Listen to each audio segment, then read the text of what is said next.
చాలా మంది మాంసాహార ప్రియులు మటన్ ఎక్కువగా తినడానికి ఇష్టపడతారు. అయితే మటన్ లో ఉండే పోషకాలు మన శరీరానికి ఆరోగ్యాన్ని ఇస్తాయి అనేది నిజమే అయినప్పటికీ ఎక్కువగా మటన్ తినటం మాత్రం మంచిది కాదు.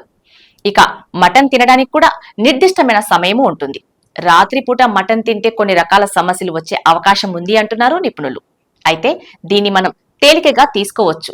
కానీ ఇలా నైట్ టైం మటన్ తినటం వల్ల చాలా ప్రాణాలకే ప్రమాదం కలిగే సూచనలు ఉన్నాయి. ఒకవేళ రాత్రిపూట మటన్ తింటే వచ్చే సమస్యల్లో ప్రధానమైంది డైజెషన్ సిస్టమ్ ప్రభావితం అయ్యే అవకాశం ఉంది. రాత్రిపూట అది కూడా చాలా లేట్ నైట్ లో ఫంక్షన్స్ లోనో పార్టీలోనో మటన్ తినటం మంచిది కాదు. మటన్ జీర్ణం కావటానికి చాలా సమయం తీసుకుంటుంది. రాత్రిపూట మన జీర్ణ వ్యవస్థ నెమ్మదిగా పనిచేస్తుంది. కాబట్టి మటన్ తింటే అది త్వరగా జీర్ణం కాక కడుపులో అసౌకర్యంగా ఉంటుంది. కడుపు ఉబ్బరంగాను మలబద్ధకం వంటి సమస్యలు ఏర్పడతాయి. దీని ద్వారా మీకు త్వరగా ఫైల్స్ వ్యాధి రావడానికి చాలా అవకాశాలున్నాయి.